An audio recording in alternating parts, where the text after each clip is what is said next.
Hi, in today's training video, we're going to go through the gradebooks feature of brightspace. It is by far the most difficult one to deal with. And so this is going to be a little bit longer than the other ones. So go under My Tools to Grades.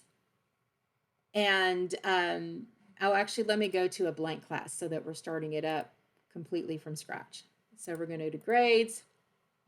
So the first time you go into your grade book, if you've not set anything up, it's going to give you the setup wizard. So you're going to go down here and you're going to hit start. It's going to give you options of how you want to grade by weighted or points. It's going to be defaulted to points. So we're just going to do points.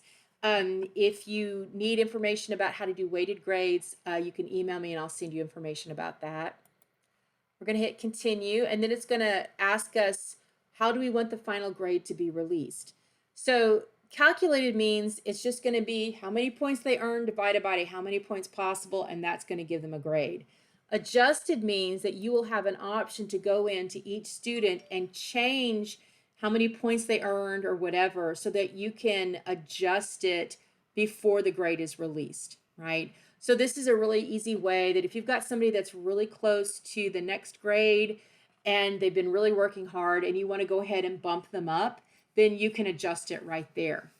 You also want to automatically release the final grade so they can always see what their grade is, right? I always just put it on calculated grade. If I decide I need to adjust a final grade that I want to do it that way, I can come back here to setup wizard and do it, and it's not going to hurt my grades at all. So I'm just going to go ahead and put it on calculated. Here you want to say drop ungraded items. If you don't and you say treat ungraded items as 0 and you have them in the grade book but you've not graded it yet but the due date has passed, it's going to put a 0 in there for students and that will freak them out. So just have drop ungraded items and then always have this automatically keep the final grade updated. So as soon as you put that grade in there, it's going to update their final grade. You're going to continue. Now this is where you get to see the grade scheme. So it has the default grade scheme that's percentage. If you want to add a different grade scheme, then you'll have to come back and go to schemes, and I'll show you how to do that real briefly. But at this point, let's just keep it to the default. If you've already created a scheme, it's going to show those others on that page and you can choose. So now you can choose how many decimal points. I usually just set it to 0 so it just rounds that up to the next highest number. And then student display. So notice it doesn't have points grade. If you do that and you just have grade scheme symbol, it's just going to list an A, B, C, D, F, or 0 for their grade, right? But I want students to be able to see how many points they actually earned. So I'm going to have both the grade point and the scheme symbol. And you can choose to have them see the scheme color, but you don't have to. And again, I always just go ahead and put it up to 0 for the display and then display final grade calculation to users. So I'm going to continue. Oh, let me go back. Yeah, okay, that's it. Now that's everything here, so I'm going to finish. But for some reason, it doesn't give you all the settings. So I'm going to go up here to settings now because you are the managing viewer, right? And I don't know why they don't include these in there. They only include in the setup wizard what the students see. And so I'm going to make sure that I see the points grade.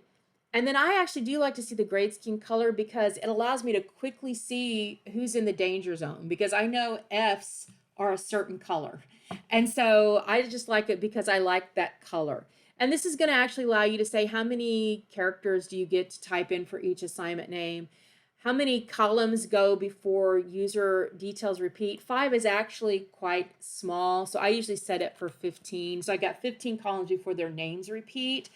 And 10 is how many down before the top line repeats. And so again, you can set that, go back and forth. I can repeat the calculated final grade at the start of the grade book if I have that clicked. If not, it's just going to appear at the end. I like having it at the beginning so I can clearly see what their overall grade is. And then you can set it so that when you first go to grades, where is it going to open on? And so I always say enter grades. So you're going to save that. And then you can go here, and this is going to show you again the student options. And then down here, you're going to see your calculating options again.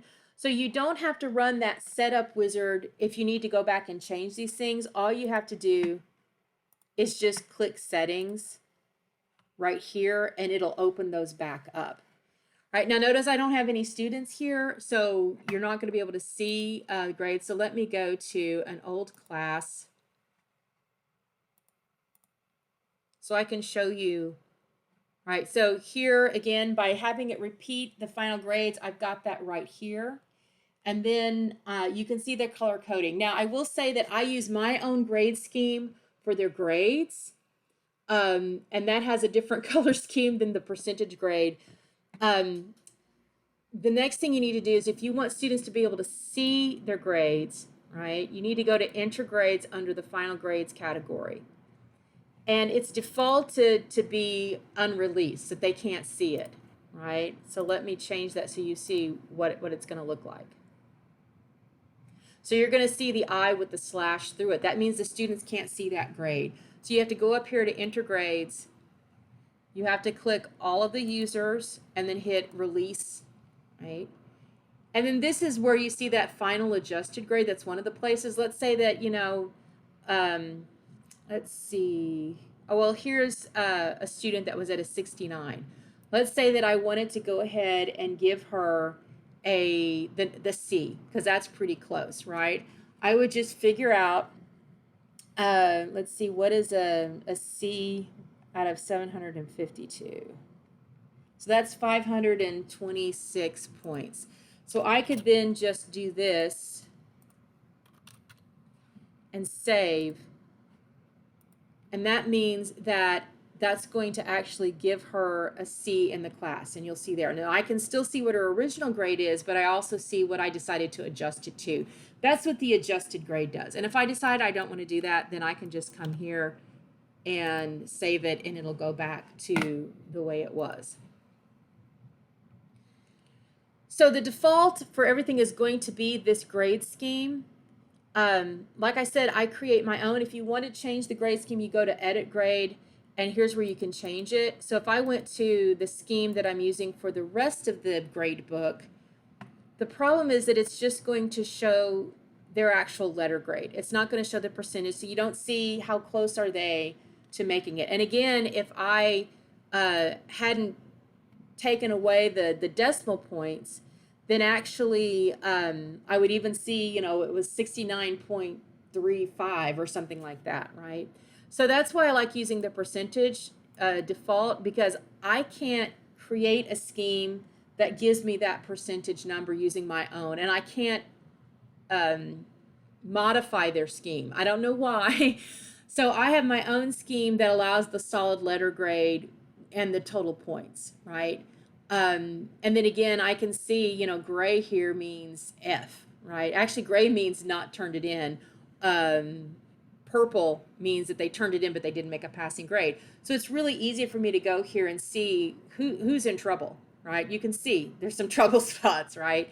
But you don't, if you have that managing view and you don't want to see the colors, then all you have to do is go up here and then just say you don't want the color scheme, and you save it and close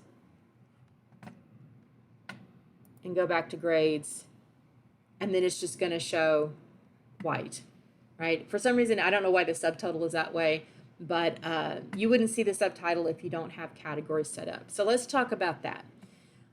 When I'm actually putting in grades, I can do so in two ways. If you are using weighted grades, you have to create categories and then items beneath each category, and you'll have to set up how much each category is weighted. You can also set up categories if you're doing straight point grades and you don't assign any percentage to it. It's just a way to maybe organize grades, like all of the quizzes are in one section. So if I want to do that, I hit category and I just type, you know, maybe I'm going to put all of the bonus right there. I can write a description if I want. I can say that it can exceed how much possible is, so I can add more, but that actually not. I don't worry about distribution because I'm not weighting grades.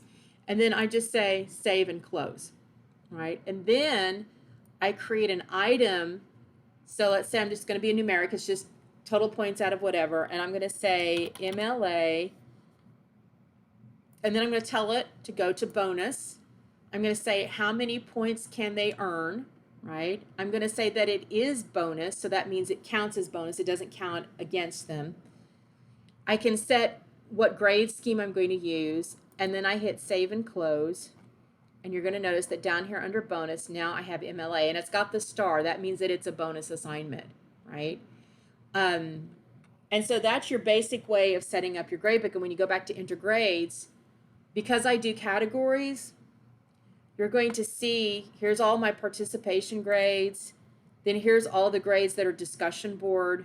And if I don't want to see those, I just click that and it'll collapse that column, right? Here's all the writing activities like the essays, revisions, right? And so again, if you just want a straight, every assignment is just listed chronologically by when it comes in, then you don't do the categories. If you want to be able to categorize them, then you can do those. That's up to you. But again, if you're weighting your grades, you have to use the categories. So the next thing is, well, how do I actually use my gradebook? Well, if you're not linking it to assignments in brightspace, let's say you've got a full face-to-face class and all you're doing is taking the grades that they've earned in class and you're just coming in and you're putting it into the gradebook. Well, then all you have to do is click down on any one of these assignments, hit enter grades.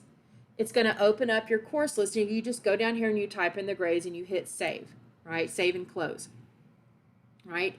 And then at the end of the semester, when it's ready to turn your gradebook in, you're going to hit export and export it and print it out, right?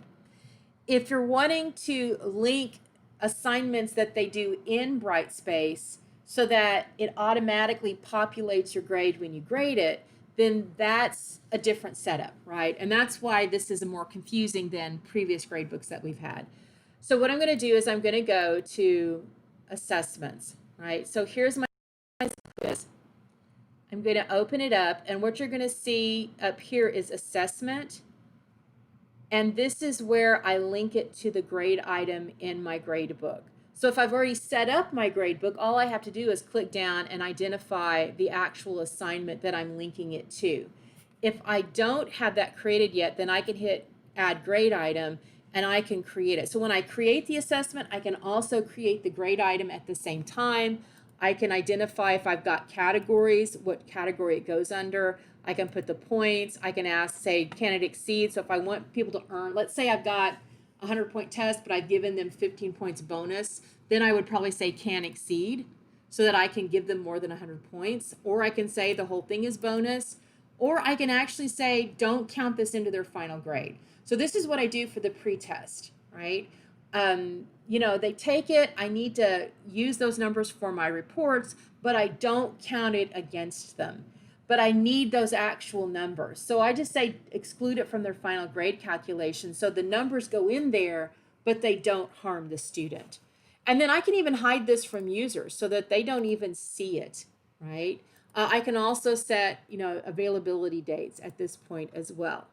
And then it's going to ask me, I'm going to say allow it to be graded immediately because, you know, as soon as they take it, I want it to be graded. Now, if I don't want that, let's say I don't want them to see what they did until the whole quiz is over because I don't want them to be able to see the feedback and then let somebody else know what the right answers are, right? If it's a one-time test, they can only take it once, then maybe I'm going to wait and then on the due date, I'm going to then come back and let it be automatically graded. But I do want it to automatically export to the grades. If I don't have this clicked, then I might grade it here, but it's not going to show up into my gradebook. So I want to make sure that's there and it'll populate it for me. I can then, of course, say, you know, how many attempts they get, et cetera, et cetera.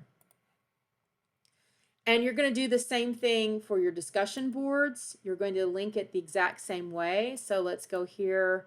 We're going to edit our topic. So under assessment, here is the same. There's my grade item. This is how many points it is. I usually don't even do that. It's just, again, you can set all sorts of things. So you can click these to find out more about that. I can also set, of course, the restrictions. And then under assignments, again, when I'm looking at the folder, when I'm setting up the folder, it's going to allow me to say how much it's worth, right? And it's going to say what grade item it is. And so when I then come in and I'm actually grading the student's assignment, I'm going to come over here and I'm going to put the grade in there and save it. I can add feedback. So here I've made a PDF of my written comments and uploaded it. I can also record an audio or video message, or just type in feedback here if it's a very simple assignment. And then once I save that, it's going to put the grade in. Now, let's say that you don't want anybody to see the grades until everybody's graded. You don't, so you can, instead of publishing it, we're going to say, I just retracted. So let's say I just filled it out. I'm going to have these options: publish or save draft. If I save the draft, then all my comments are there, but it's not going to be until I come back to the submission folder where I see all of those. I can hit this one to select everybody, and then I can hit publish feedback, and then it will publish everybody's feedback at once, and they will see then the grade pop up in the grade book at that point. So again, that's a way to handle that aspect. Last thing, let's talk about exporting grades. It's pretty simple. You're going to export. So again, it should be all users. Down here, you're going to sort by, I always say sort by last name, first name, so that when I open it up in Excel, it's going to be alphabetized by their last name and then their first name, but you can choose whatever one of those you want. Then you can show, what you want. I only say points grade. I don't want the grade scheme because that gives me a whole bunch of other columns that I don't want. Last name, first name, I can add email if I want a record of their email. And then if you've got categories set up, you're going to have a subtotal for each of those categories. You don't need to export that, right? So you can just unclick those. If you don't have categories set up, it's just going to give all the assignments. So you just make sure they're all highlighted, and then you hit export to Excel or CSV, whatever you want. You're going to download it. You're going to open it up. And there it is. It's not pretty. I always format mine because I want it to be readable, but you don't have to.